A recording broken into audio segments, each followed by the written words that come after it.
essa frase, eu quero começar contando algo que aconteceu comigo recentemente e o que eu aprendi com isso. Dia 17 de novembro de 2021, eu descobri que eu estava grávida. Foi um dos dias mais felizes da minha vida. Quem me conhece sabe que eu sempre tive um medo muito grande de ser mãe. Era uma vontade sim, mas havia um medo dentro de mim. E aconteceu de surpresa a gravidez e foi um dos dias mais felizes da minha vida e na vida do Eliezer. E a gente estava esperando nossa sementinha. Naquele momento, quando eu descobri todos os meus medos, eles foram embora, já não existiu medo algum. E eu estava muito feliz, me sentia muito bem, eu estava muito saudável. E a primeira coisa que a gente fez, claro, foi ir para um médico para marcar uma consulta. E a gente marcou uma consulta que seria 2 semanas após eu descobrir, né, sobre a gravidez. Uma semana depois da descoberta, eu comecei com um sangramento. E eu fui de manhã, acordei de manhã assustada. E eu fui para o posto de saúde aqui do bairro onde eu estou morando. Estou morando em Santa Rosa, sim, já morava em Santa Rosa em novembro. E aí as enfermeiras me atenderam porque não tinha médico. As enfermeiras me atenderam e aí elas falaram que poderia ser normal, me deram algumas medicações, enfim. Então eu voltei para casa e elas falaram que se piorasse eu teria que ir para a UPA da cidade. Como eu não conheço ainda muito a cidade, como funciona o sistema de saúde aqui, porque cada cidade tem um pouquinho de diferença, eu ouvi o que elas me falaram. Quando chegou a tardezinha, era uma sexta-feira, quando chegou a tardezinha, o sangramento aumentou, comecei a me sentir pior e a gente foi para a UPA. Chegando na UPA, eu aguardei, né, a médica me atender. Primeiro passei pela enfermagem e depois logo a médica me chamou. Eu estava muito triste, angustiada, porque eu não queria perder o meu bebê, né? E quando eu cheguei para ser atendida pela médica, ela me perguntou: o que está acontecendo com você? Eu falei: olha, eu estou grávida e eu comecei com sangramento. Essa médica, que por sinal, eu vou falar isso, nem deveria ser médica porque ela não tem um coração para isso. Ela me falou: se você está sangrando, você perdeu o bebê e ponto final. Não tem mais o que fazer. E eu falei: tá, mas é para isso que eu vim aqui, eu preciso ter uma resposta, eu preciso saber disso, né? Eu não sou médica. Eu quero salvar o meu bebê, é óbvio. Ela falou: de quantas semanas você está? Eu falei: eu não sei o certo, mas acredito que de umas 5, 6 semanas. E aí ela falou assim: não, se você sangrou, você perdeu o bebê. Então não tem nada que eu possa fazer, você vai ter que ir se atender com outro médico outro dia para ver se tá tudo bem com você, mas o bebê já era. Ela me falou de uma forma tão grossa que eu agora nem consigo reproduzir a forma que ela falou comigo. Ela não teve nem um minuto sequer compaixão de mim. E naquele momento, como ela nem sequer ela me avaliou, ela não fez nada, eu comecei a chorar porque eu tava muito desesperada, né? As mães vão me entender, ou quem já perdeu um bebê também vai entender, né? Então ela falou assim: mas ainda bem, olha pelo lado positivo, você só tava de 5, 6 semanas, imagina se você tivesse de mais meses. E eu vou voltar nesse ponto depois, mas antes eu vou continuar contando a história, então. Aí eu voltei pra casa, eu saí daquele local chorando. Todas as pessoas que estavam lá viram que eu estava chorando, eu estava de máscara, mas eu não conseguia. Eu saí chorando daquele lugar, soluçando, porque realmente eu estava muito triste. Eu não conseguia entender que aquela pessoa era uma médica, eu não conseguia entender que aquela pessoa estava lá para ajudar as pessoas. Ela simplesmente foi grossíssima comigo, né? E aí eu voltei pra casa e eu deitei na cama e começaram as contrações. E muita dor, muita dor, muita dor. Então, eu ainda não tinha perdido o bebê quando eu fui me atender com essa médica. Eu voltei pra casa e aí deitei e a gente só podia orar naquele momento, né, porque eu não sabia nem o que fazer. Eu entrei em contato com alguns médicos, nenhum atendia à noite, nenhum queria me atender, obstetras. Então eu simplesmente sofri aquelas contrações, enfim, no outro dia, e entrei em contato com algumas pessoas conhecidas, familiares, enfim, né, que me deram alguns conselhos. E no outro dia de manhã eu liguei pro hospital e falei, contei o que aconteceu, eu liguei pra maternidade do hospital e eu contei o que aconteceu, contei que a médica me atendeu tão mal e que eu estava muito, muito mal, que eu queria uma resposta que, se por favor alguém pudesse me atender. Porque eu, sinceramente, né, a gente às vezes, nesses momentos, né, a gente fica tão triste, a gente não sabe o que fazer realmente. Então, elas falaram que eu deveria novamente passar pela UPA, mas que diretamente já estariam avisado o meu nome lá e que diretamente iriam me passar para a maternidade do hospital. Então fui para a UPA. As enfermeiras que estavam lá, por certo, eu esqueci de mencionar as enfermeiras do dia anterior, né, que também elas eram super antipáticas. Elas estavam trabalhando totalmente sem vontade. E então eu cheguei lá, as enfermeiras que estavam no dia seguinte eram um amor de pessoa, muito legais. E a médica que estava também era legal. E logo me enviaram, então, me levaram para a maternidade, onde a ginecologista, obstetra ali me atendeu. Fiquei internada durante o dia, fiz os exames, fiz ecografia e tudo, mas eu já tinha perdido o bebê.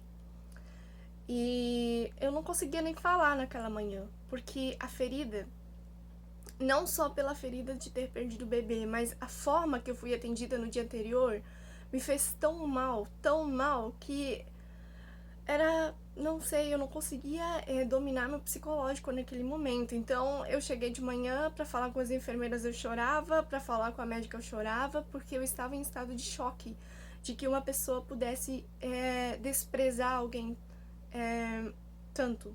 E eu fiquei sabendo que essa mesma médica atendeu outras pessoas, outras grávidas da mesma forma. Eu até procurei essa médica no Instagram e eu vi que ela tem filho. E eu pensei, nossa senhora, como que uma pessoa, né, que tem filhos pode ser assim? Não é possível que uma pessoa que tenha filhos também seja tão cruel, né?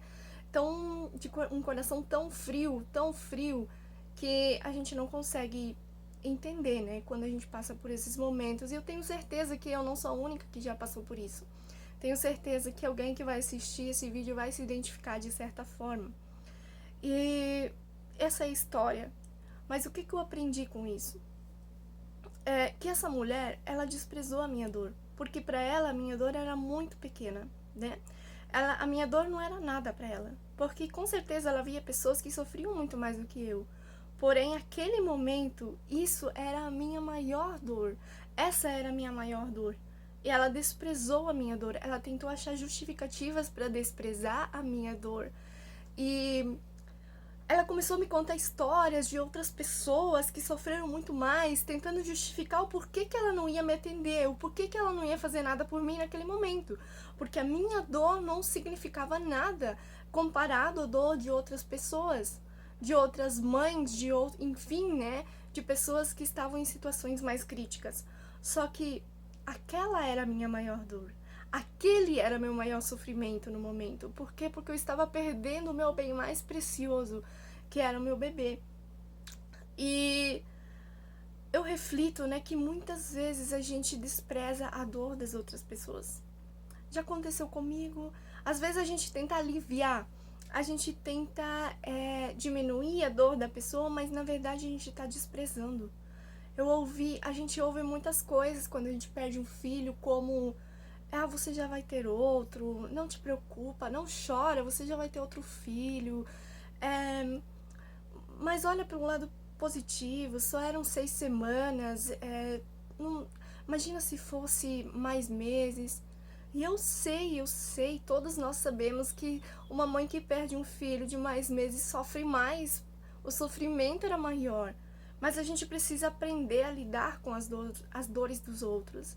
Muitas vezes a gente estuda, a gente se prepara para tanta coisa, mas a gente não se prepara para usar palavras corretas no momento que as pessoas precisam de nós. A gente quer falar coisas que a gente acha, se eu falar isso eu vou diminuir a dor, mas na verdade eu estou desprezando a dor da pessoa. Nós precisamos entender que naquele momento aquele coração está ferido. E as nossas palavras, elas têm muito poder. As nossas palavras, elas podem causar um grande impacto, elas podem causar dores que a gente nem consegue imaginar. Nós precisamos aprender a falar o correto. Eu sei que muitas vezes a gente fala, a gente não tem a intenção de ferir, a gente tem a intenção de consolar, a gente tem a intenção de fazer o bem para aquela pessoa, mas a gente não tá fazendo. Por quê? Porque, não vale a pena chorar por isso, você já vai ter outro filho. Ou já ouvi muitas pessoas de perderam seres queridos e aí não choravam no velório. Eles falam, não chorou no velório, agora tá triste. A gente tem que aprender a respeitar a dor dos outros, a respeitar a dor dos outros e aprender a falar melhor, né? Eu acho que o ser humano tem essa capacidade, só basta a gente buscar um pouco mais isso, de aprender a falar melhor. E se a gente ficar sem palavras, é melhor. Se a gente não souber, entre não saber o que falar e ficar sem palavras, né? É melhor ficar sem palavras. É melhor a gente não falar nada do que falar coisas erradas. Aprenda a não desprezar a dor de ninguém, não importa a dor da pessoa.